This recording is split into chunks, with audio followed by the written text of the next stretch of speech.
All right, wonderful. So thank you for being back here today. We're very, very honored and excited to be welcoming Olga Gibelinda back with us to have a conversation about her work and her perspective on a whole variety of things. She's someone who's known Olga Nikolska for quite a while now, I understand. And Roman Alexenko will be our interlocutor today, our moderator for the conversation. As all of you will have seen in the chat, though, please use that Q&A function very actively to make comments, ask questions. I will repost those in the chat and attribute them to you unless you tell me not to. And you can see some links to Olga Gibelinda's work in the chat as well that you can check out during our conversation. But I think without further ado, I'll turn things over to Rahman to start the conversation. Thank you, Sarah. I'm glad I ended up being the winner for the internal fights to actually moderate the discussion with Olga. Olga, I mean, we've had a preparation meeting basically, and we got to know you a little bit, and we got to run a few questions by you. But there's one question that I did not alert you about, and this is the question that we usually start our conversations with, regardless of the guest. And the question is quite simple, but not. Uh, what is Ukrainian victory for you? How do you define Ukrainian victory? What has to happen? And that's one question. What has to happen for you to say Ukraine has won? Hi, everyone. Thank you, Roman, for this very simple but very deep question. As for me personally, I think the victory of Ukraine will be to, of course, keep our state and democracy and our independency is the first, to keep our people and to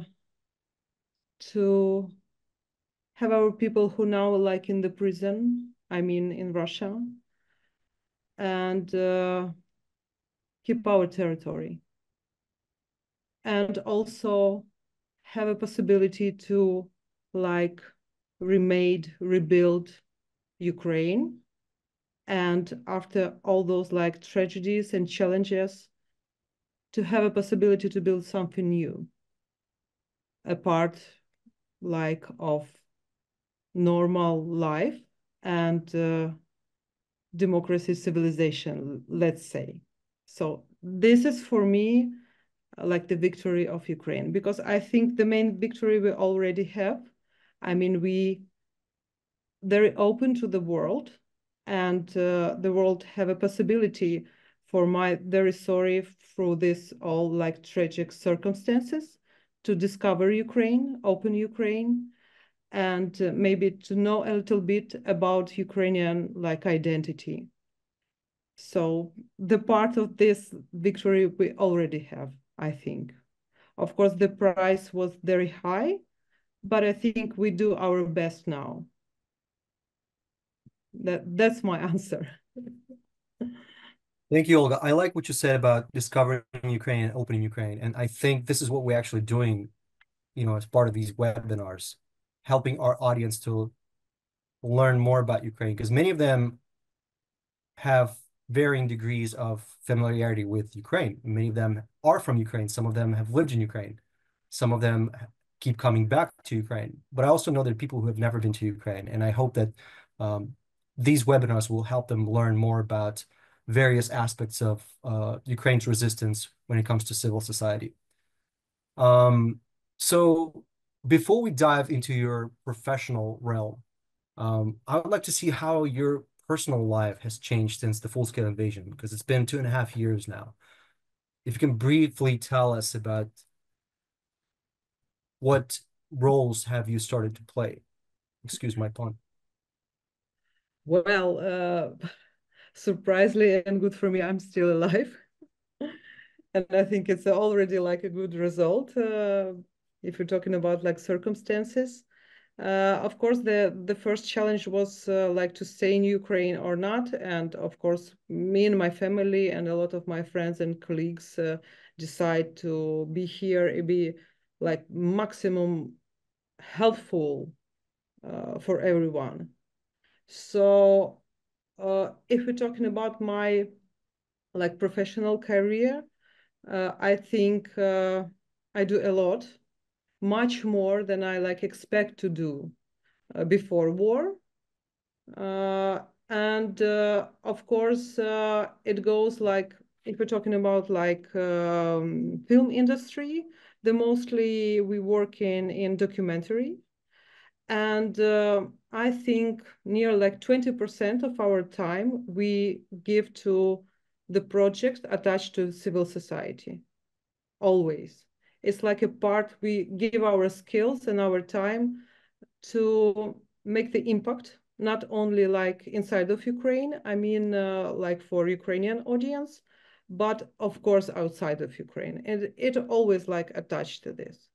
Also, of course, the part of my life, it's like telling story, to be the witness of everything, like because the documentary, uh, I mean, storytellers and cinematographers were like a professional witnesses of everything. So to tell this story outside of Ukraine, inside of Ukraine, reflect a lot. Of course, it's like they attach and make the big networking with European film industry.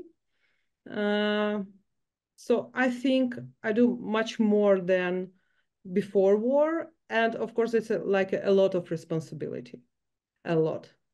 And also, I must say, what before war, the like a cultural and like cultural politic was not the part of my profession. But since war starts, every like film market, every workshop is like the part of my work is like open Ukraine, talk about identity, explaining how it works, explaining all circumstances and all connection, I mean, historical. Talk about decolonization, talk about the context of USSR, a lot of because we attach to every like commission editors of different TV channels. There's the people who like making like decisions. So we can like be very close to like European audience and tell them our stories. And of course, for us, important to be like very attached to them and understand their point of view. So it's a part of my work too. And of course, surviving, and of course, the living my best life like in every moment. And of course, to be very optimistic. And of course, to like to keep my team feeling well and work with them, and of course, take care about their like mental health. So it's a lot of and a lot of responsibility and of course a lot of joy because we see like not only tragedy in our routines, we see a lot of very good things about humanity, about how to like a human being react in very tragic situation, and of course we can like share it with everyone because we have this like possibility to see, to feel, to reflect, to tell the story. Thank you. I want to connect what you said when answering my first question to what you just said now. So in your first response, you said discovering Ukraine. We're helping to discover Ukraine. We're helping to open Ukraine, you said. And then in this response, you said, why I do documentaries. I'm telling the story and, being a window, you said being a window. So I think Ukraine, not being an expert in the film industry in Ukraine, but knowing a little bit about it, I want to say that Ukraine has done a tremendous job by telling its story on the international arena through documentaries.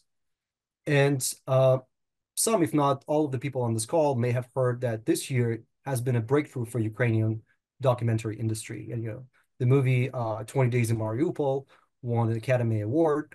And then allowed the world to actually hear the story that was was being forgotten, sort of to speak. Like many people are, the eyes of many people are turned other things, not Ukraine as they used to be 2.5 years ago.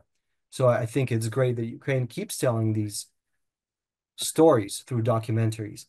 So, transitioning to your works, I'm not sure that people on this call are familiar with those, even though we've kind of indicated those in the announcement.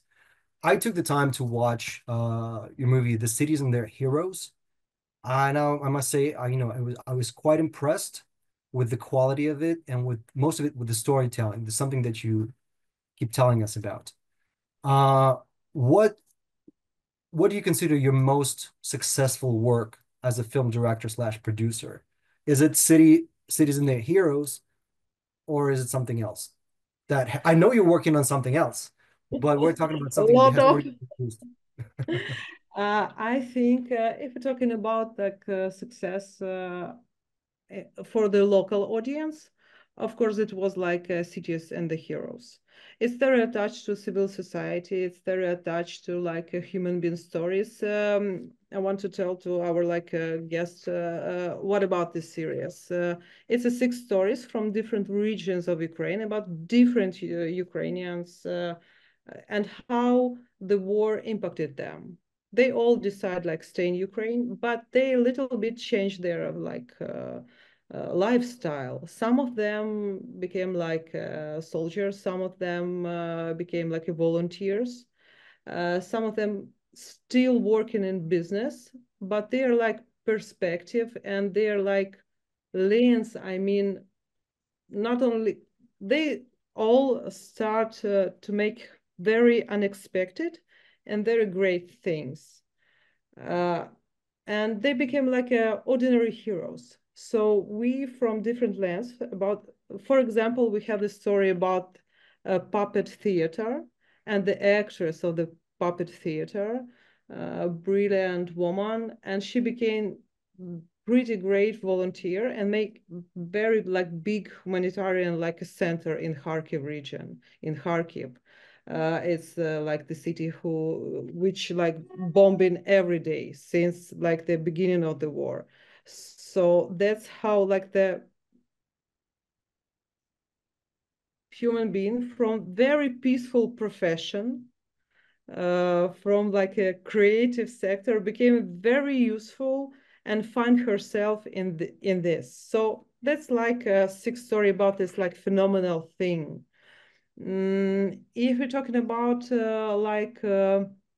creative documentary, not serious. Now I'm finishing the project Queens of Joy.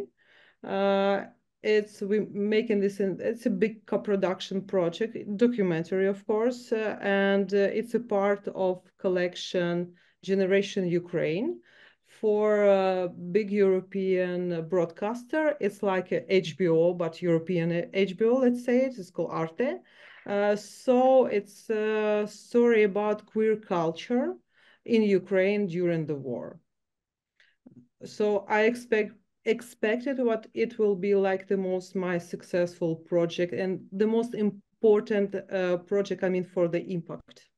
Because now, like in Ukraine, we have in our parliament this law about civilian relationship. It was like a petition during a couple of years, but since the war starts, a lot of like queer people decide to stay in Ukraine and join the army, and they start making like in social media a lot of posts. So the petition was like rise in like 2 or 3 days. So now we have like this law in parliament. It's very important not only for LGBT people, very important for straight people because like a lot of people now die in Ukraine, unadopted children, a lot of stories. So it's important for all of us. So we expected what this film will like push the law.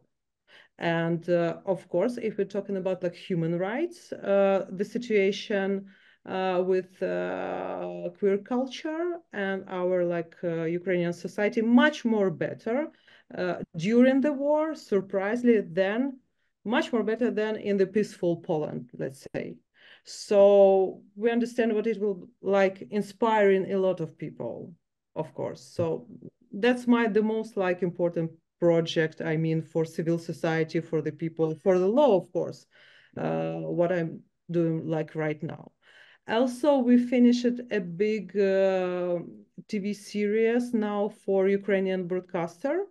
It will be like presented, I think, outside of Ukraine. It's a four episode series documentary investigation about Ukrainian agriculture and connection, I mean, of the price of Ukrainian grain to European market, and also about the strategy of war, I mean, and the war crimes made by Russia in Ukraine, I mean, for perspective of ecocide, for perspective of climate changes, and for perspective of how they through the war push some market economical things.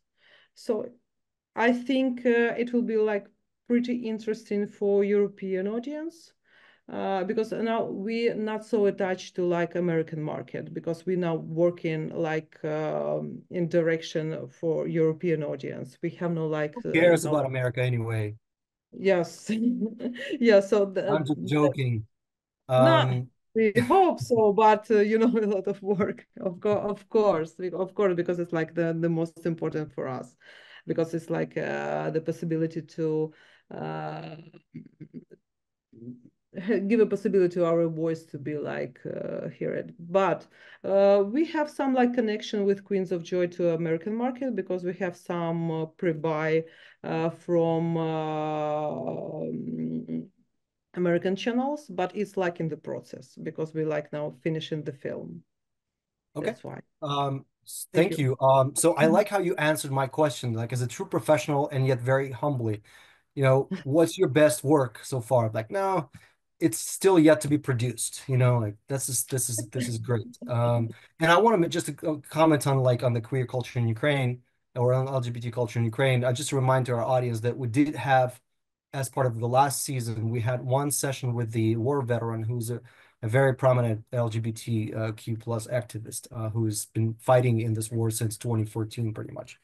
My only follow-up question to all of these movies that that are still in the making, will they be with English subtitles? Will our audience have a chance to actually watch them at some point when Yeah, they're produced?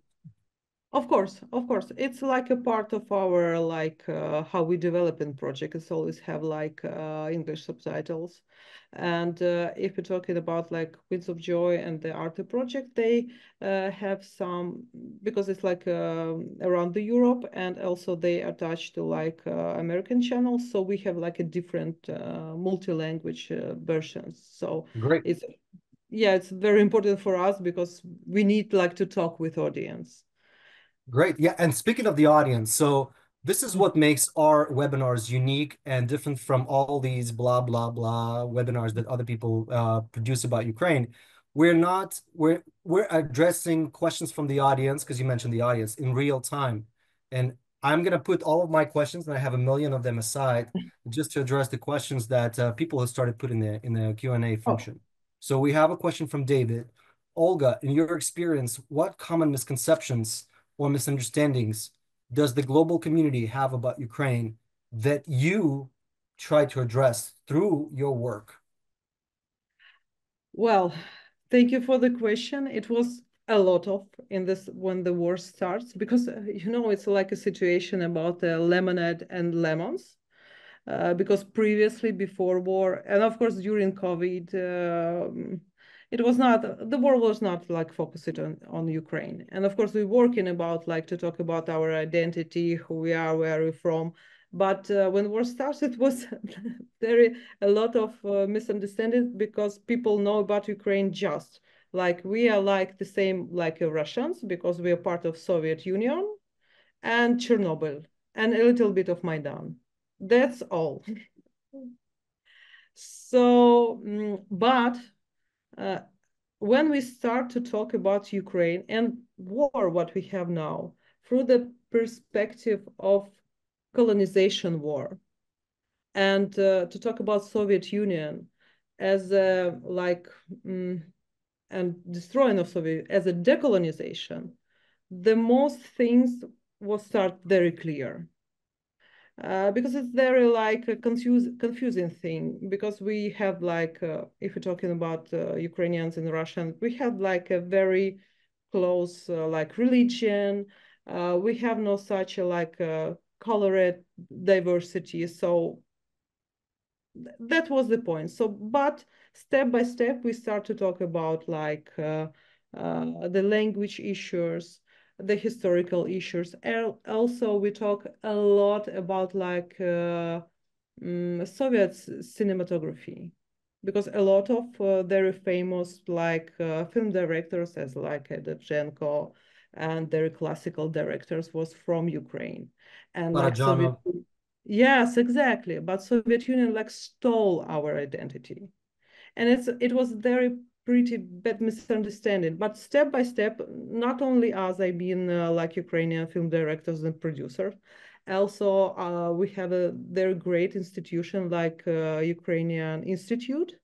They work in the like this direction of culture, not only film industry, but about the theatrical things, about the music, uh, also about like an artist. We step by step start to like open what it was like people from Ukraine. It's like a part of our identity. So, but it was like quite like difficult. Also, it was very like confusing in the first year of the war. It was very traumatizing for us because, uh, I mean, it was, if I correct, in the Cannes Film Festival, first year of the war.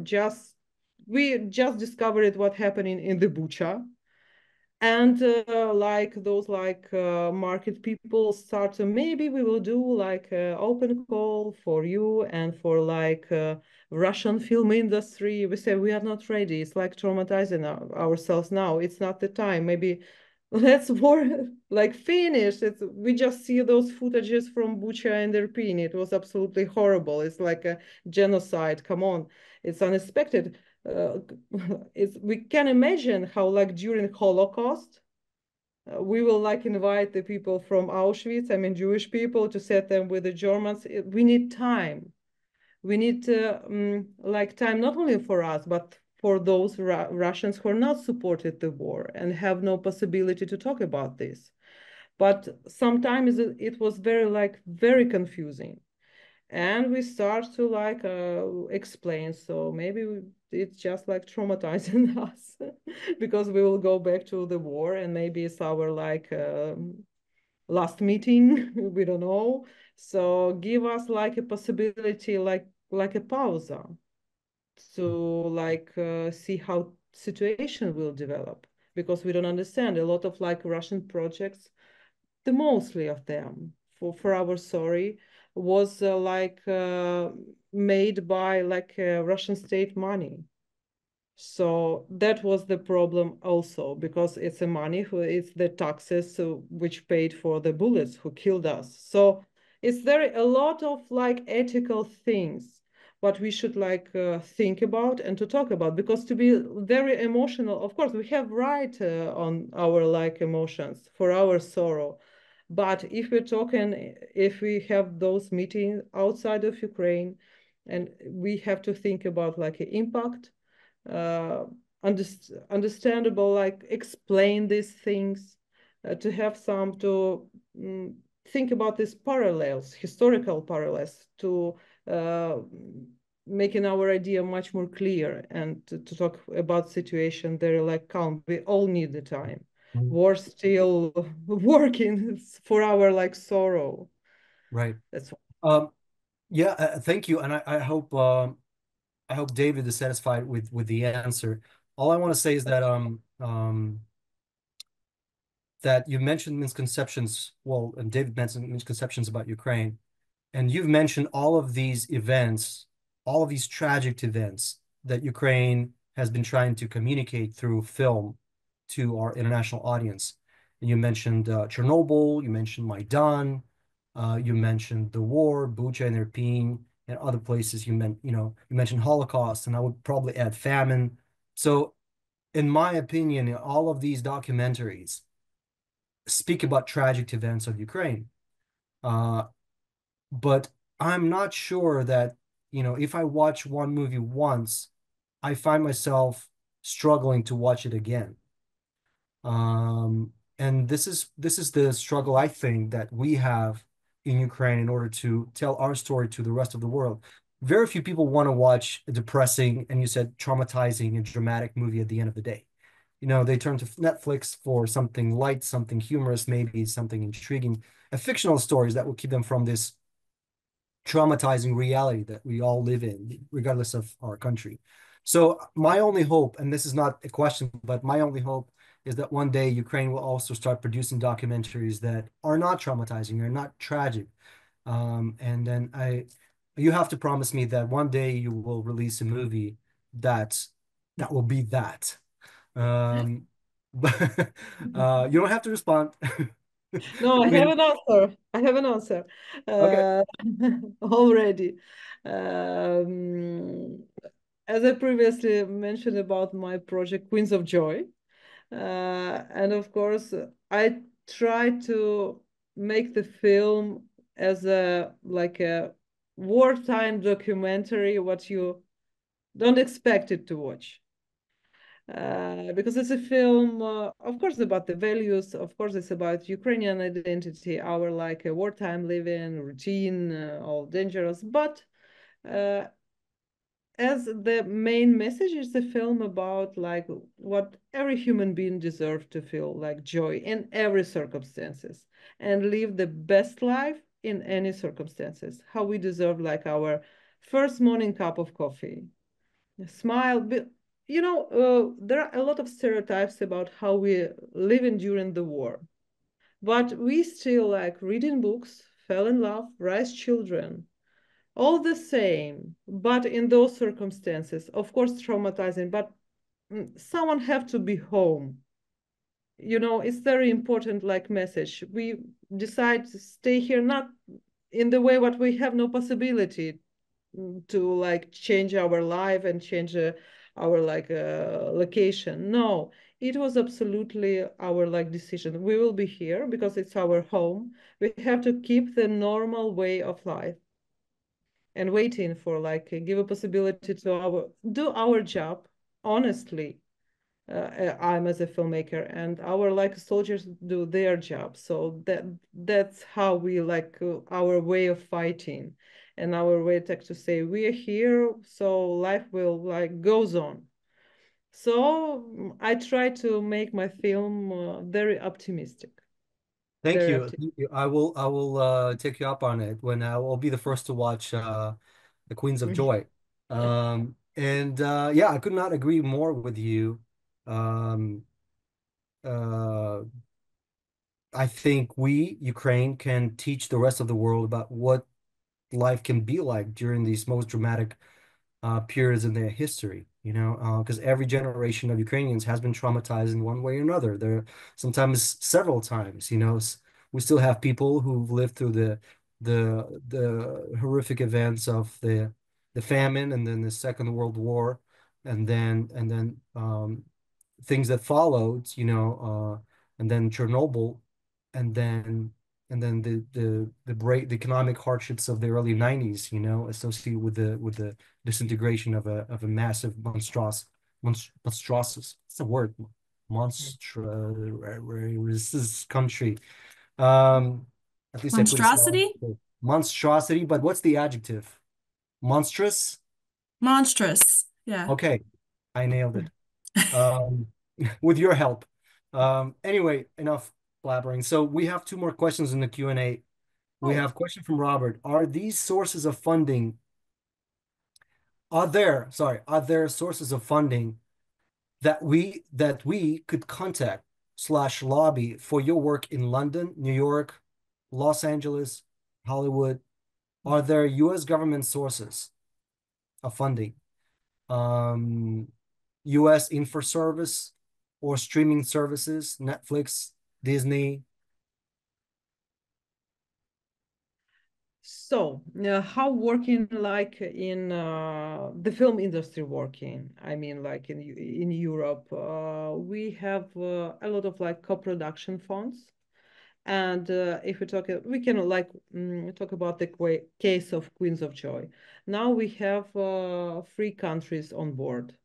The main country is France, but we decide what the first name country will be Ukraine. They give us this possibility. Thank you for them. Also, we have on board like Czech Republic, and we win the pitch and the program of Duck Society Fund. It's a British fund who support the journalist and documentary projects with a very strong impact potential. So we're working with them. So when the film will be released, also we will attach to some of film markets, because now we're in communication with the team of film festival, who will choose during when we've finished like the pictures log. The film will like arrive to the festival program, and they will choose we are in program or not, blah blah. So after that, it's like the beginning of market story, when we will make like a pre-buy for the different like countries and different funding. Let's say but it's like the last stage of filmmaking. If we're talking about the beginning and development of the film, we can work, if we're talking about big broadcasters as like Netflix, who are very interested in documentary on the first stage of development or on the last stage, because they can like buy rights. We are very interested to like cooperate with them on the rights of America, because for us they're interesting to give the audience, I mean, the local audience, this like issue about how armies support LGBT. I think it's very interesting and important for like American like military audience, because they have this phenomenal during the war.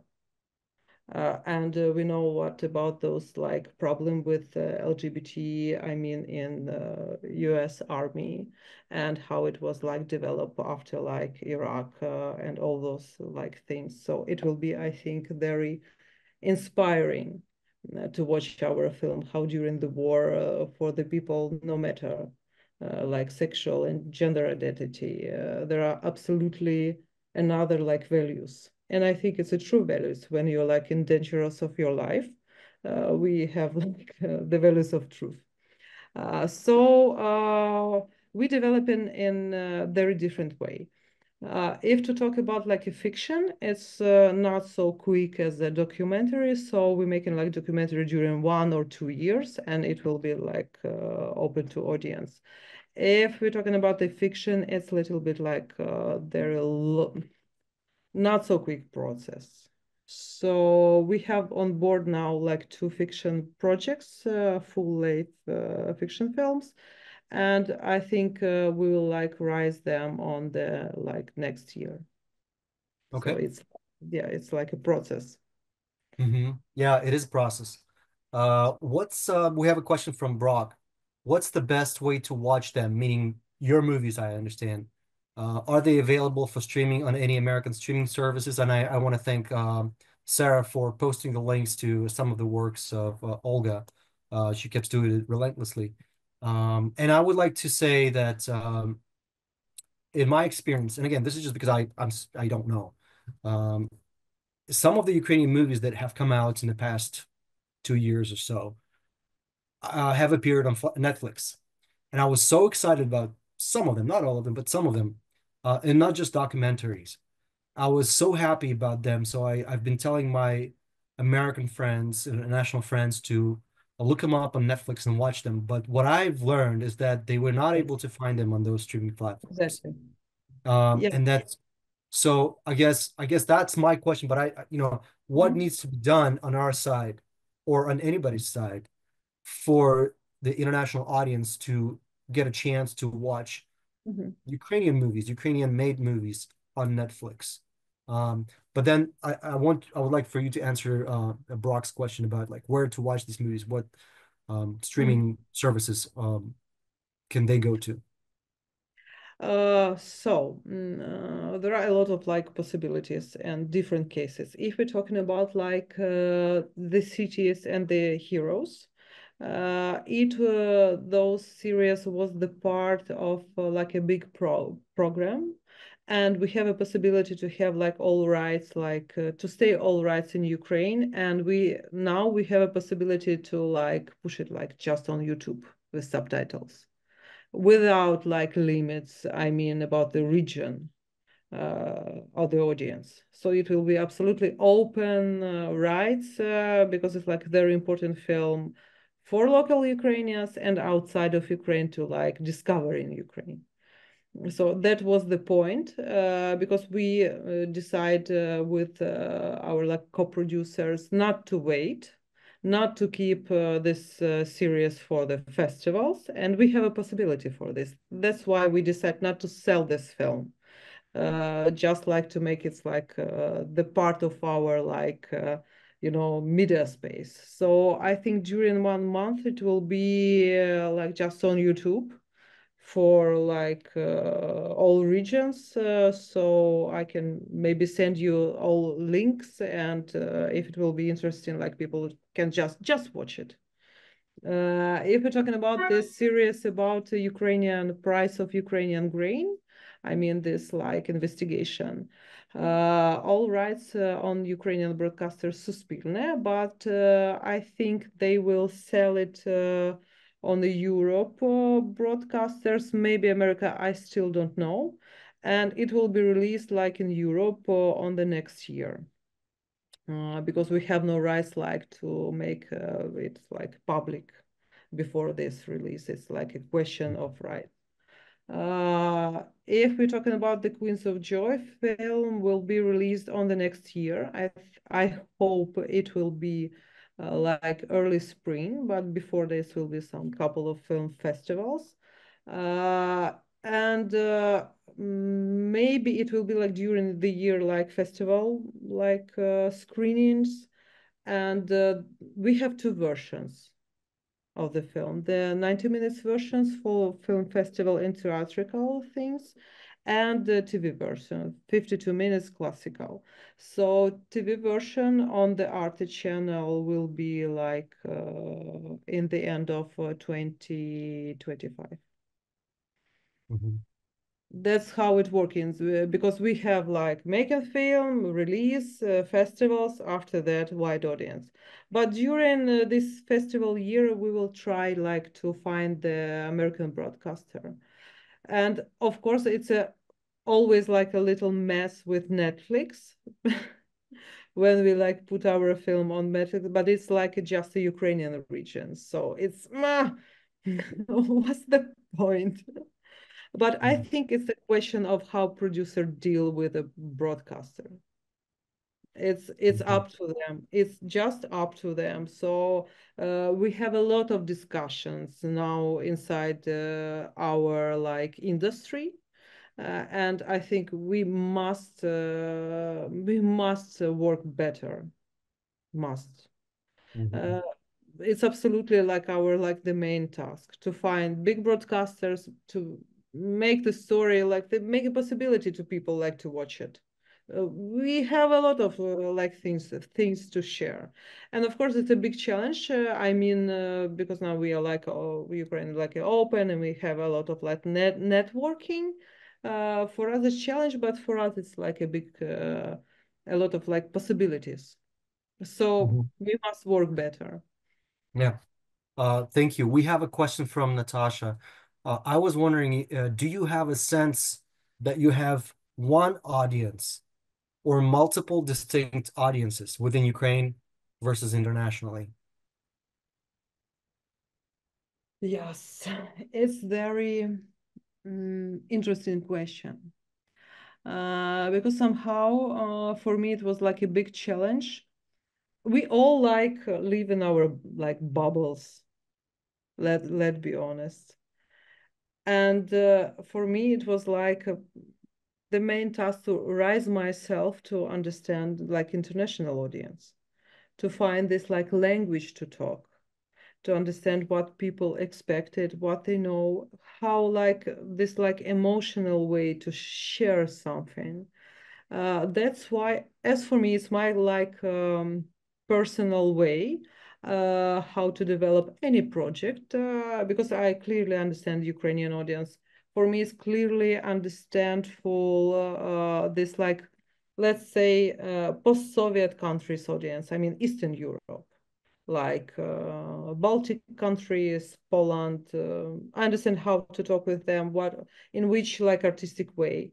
But I try always to find like mentors or tutors or maybe workshops, but goes like outside. So a lot of like for me, it's very interesting to work with like Nordic countries. They have a very special and pretty nice like lens and point of view. So if I work in like in fiction, I always attach to this Gothenburg Film Festival and they're like mentors. They are pretty great.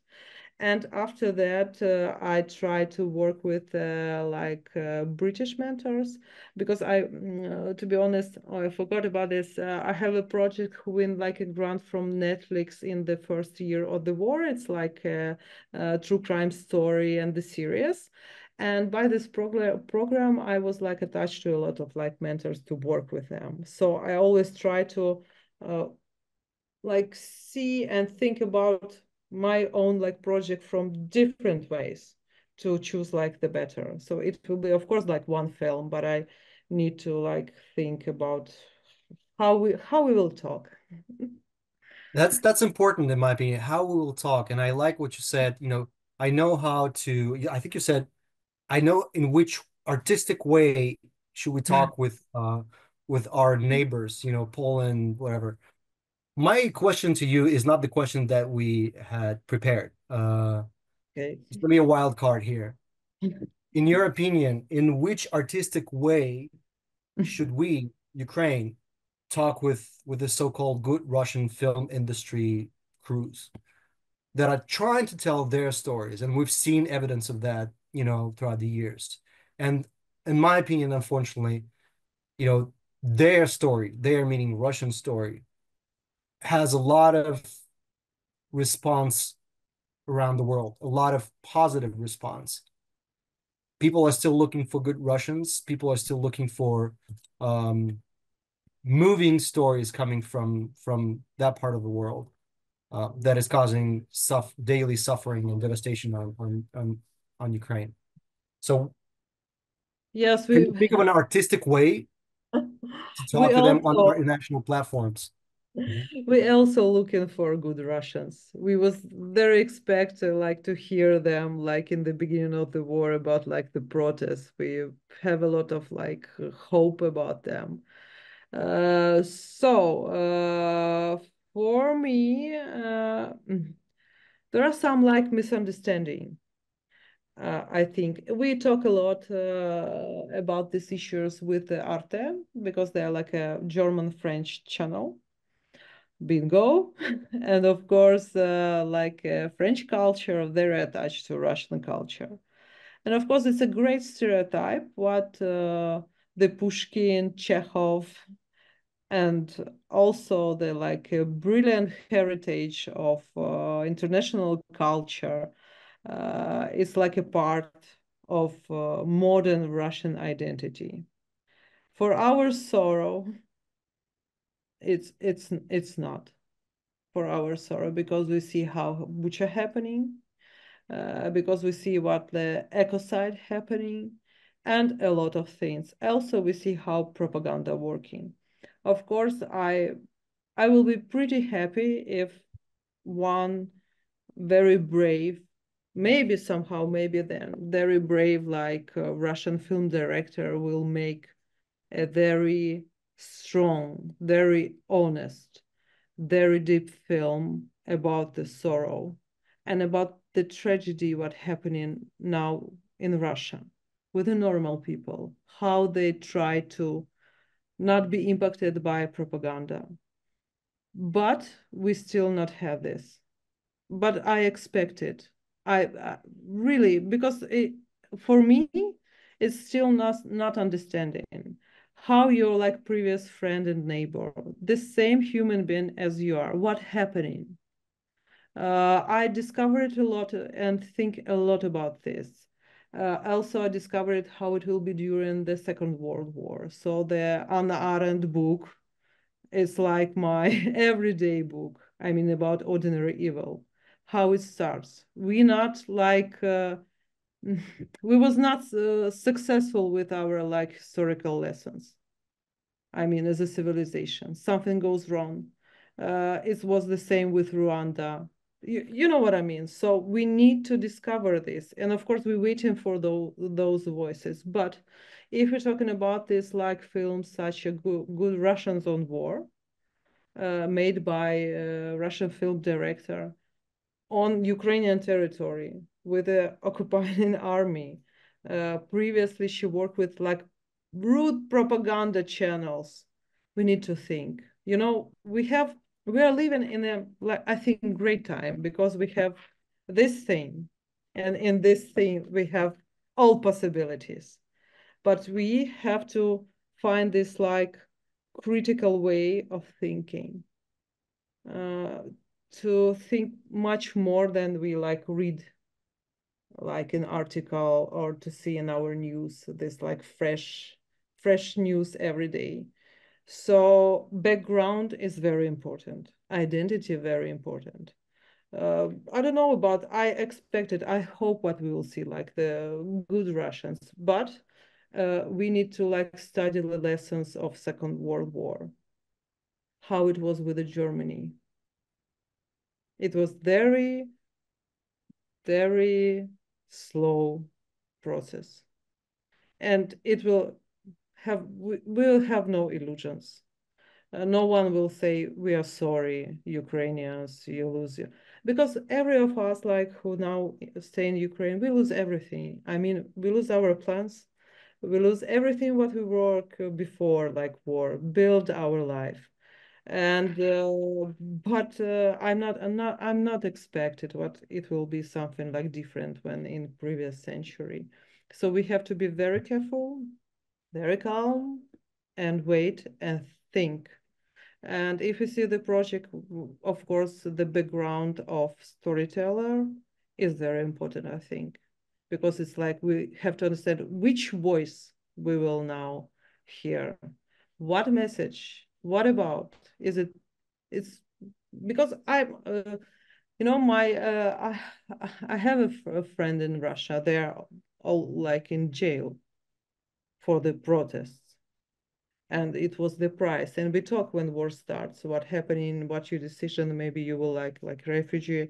And those two very brave people say, no, we'll have a, if it will be jail, we it's the price to be like a human being, to respect themselves. So I know such examples.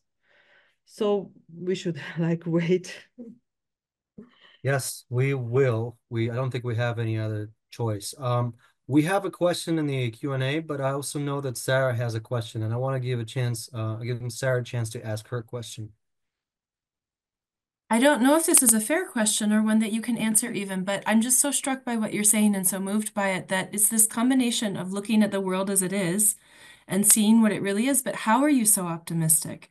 Like I just see this thread of joy and optimism and the like the one you're doing the oh I'm gonna get the it's the Queens of Joy, right? Queens of Joy and but your optimism about the long term with sort of like there's what's happening, the tragedy of what's happening in Russia, to be able even to go to that level, given, but at the same time saying like we're seeing Bucha happen, we've seen that happen, we've seen this genocide happen. We can't be asked to go and do things with Russians right now. Like that's it's crazy. But how are you so optimistic and joyful amidst this, but still have this very grounded reality of what's, I guess I'm looking for life advice. I think you're more optimistic than I am. And it's, you know, I don't know. The first like the answer did like a therapy, because the therapy was the part of my life like absolutely like before war, after like my like a college time. and it's working because it's making like your life much more comfortable and you like reflecting everything. But I think my profession it's part of my like skills to make reflections, and if I understand what something goes wrong and I feel something wrong, I mean about it like Russian, like hate, all those feeling, I have a right about this. But as an artist, as a director, as a screen player, as a writer, I must to reflect it, make a pause and make a little distance and understand, because all those like experience, wartime experience, I think it's very precious thing. But I have a responsibility of the like audience about this dialogue. I need to give something more, just like my pain or my reaction. I need to build this story, to share my reflection, my thoughts, to give not like a poison, to give like a treatment or idea. It's making me maybe very optimistic. And of course, I see a lot of examples like a great kindness and a great like humanism during the war. It's not only like a tears, we understand what we see like every day, but also we see the people who like help each other. Also, we understand the most important things like in life. It's like a relationship. It's like kindness. It's like to take care about your like loved one. It's the most important things. And of course, it's like to have a possibility to respect yourself for what you do or how you talk and what you do every day, to be honest. It's the most important thing. And if you like living in this way, it's much more better. We are a little bit like samurai guys now, I think. But I try to be optimistic because we see like the life now, like in all diversity and hate and pain and tears and sense of humor, of course. So I just like try to share it, because if it will help to someone, I mean, I like do my job well.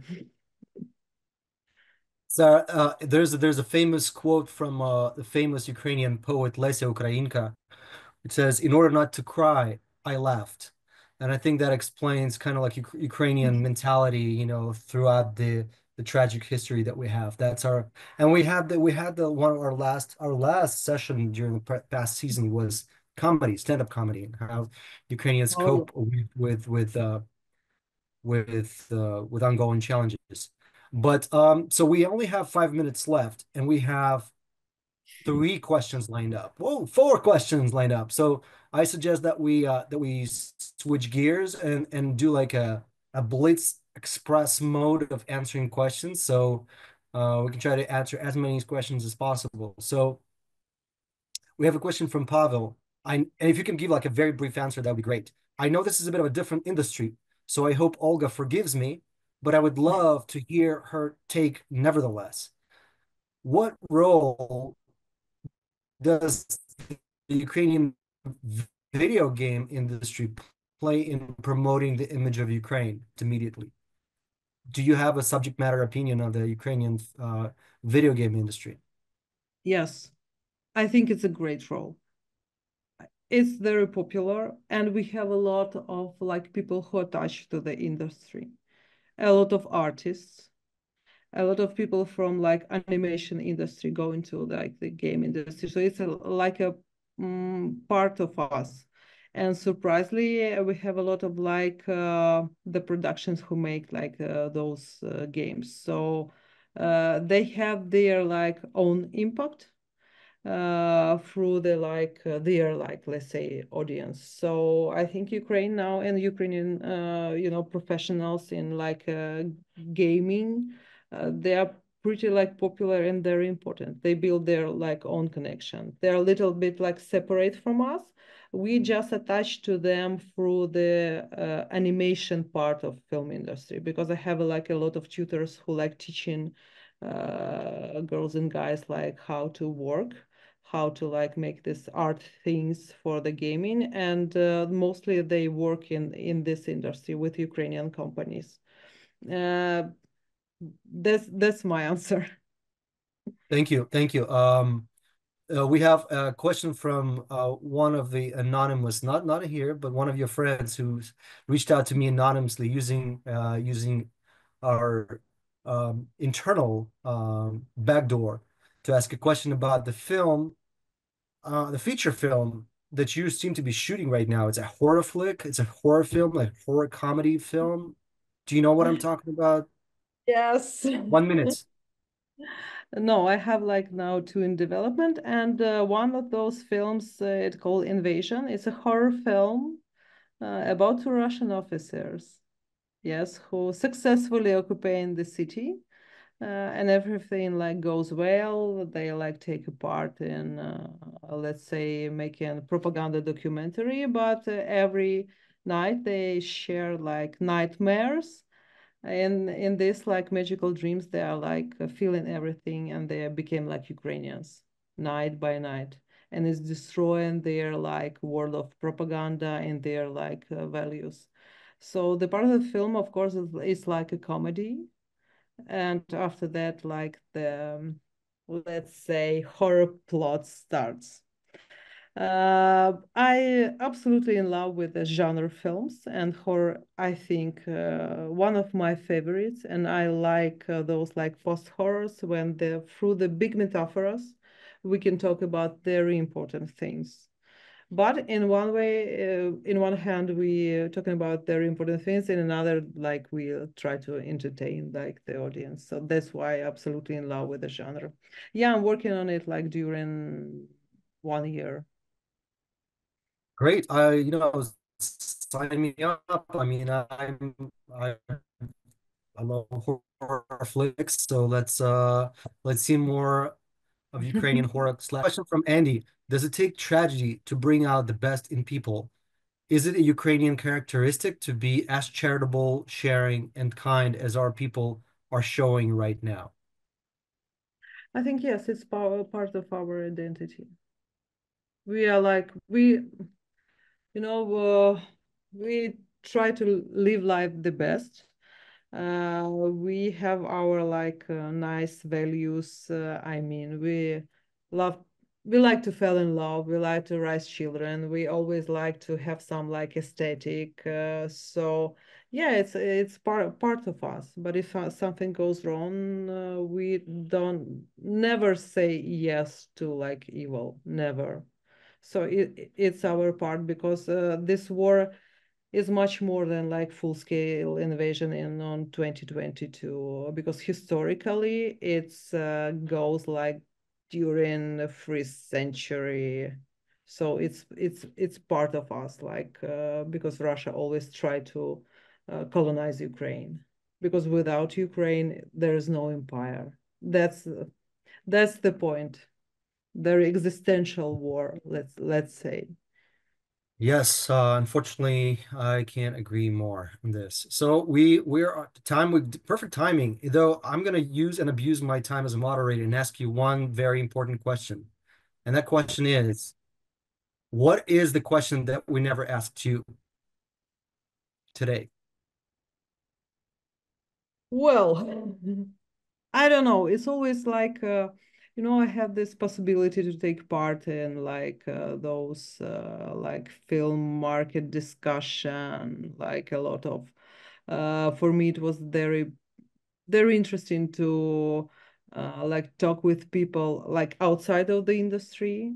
It was absolutely like it very useful for me. What things like interested you, because you're like always like a part of my audience. So you're like my friends. So for me, this feedback very important. I don't know about the plans, about I don't know. I can answer like any question. I never expect about like something. It's always like improvisation. That's why I'm so in love with communication.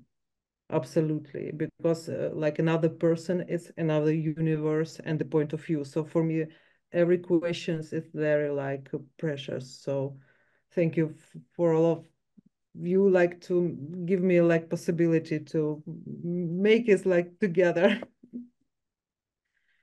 Thank you. On behalf of our team and on behalf of our audience, I want to thank you for being available, for being thoughtful, genuine with your answers, and for most importantly for being staying optimistic, as Sarah pointed out, during these tragic times. And I hope that that one day we'll invite you back to our session, and maybe we can watch one of your movies together with all of these people, whether online or in person. Um, so thank you so much. Thank With you. that, I'll give the floor to Sarah for her concluding remarks. I can play us out, I guess, but thank you. Tremendous thank you for Olga for joining us today, for making, I mean, I'm gonna cry. That Oh, it's no, I truly like it. I don't say that after most of our speakers, and but I don't say that lightly. That was just tremendously moving to hear about the work that you're doing and the joy and optimism that you have, but the sort of realism you have about it being a slow process and the historical context of it. I'm just tremendously grateful that you were able to join us today. And all of our audience is virtually all of our audience is still here, even though we're going a little bit over. So join us next week. We will be announcing soon who our featured guests will be. I can't tell you too how enormously inspiring it is to see so many of the familiar names and new names in our attendees, that we have both new people and we have people who've been joining us now for over a year every Friday. So, Diakayu, thank you to all of you, and come back and we'll see you in a week. Thank you. thank thank you. Thank you, Olga. Thank you Thanks, so much. everyone. Bye. Bye bye. Bye bye. Bye bye.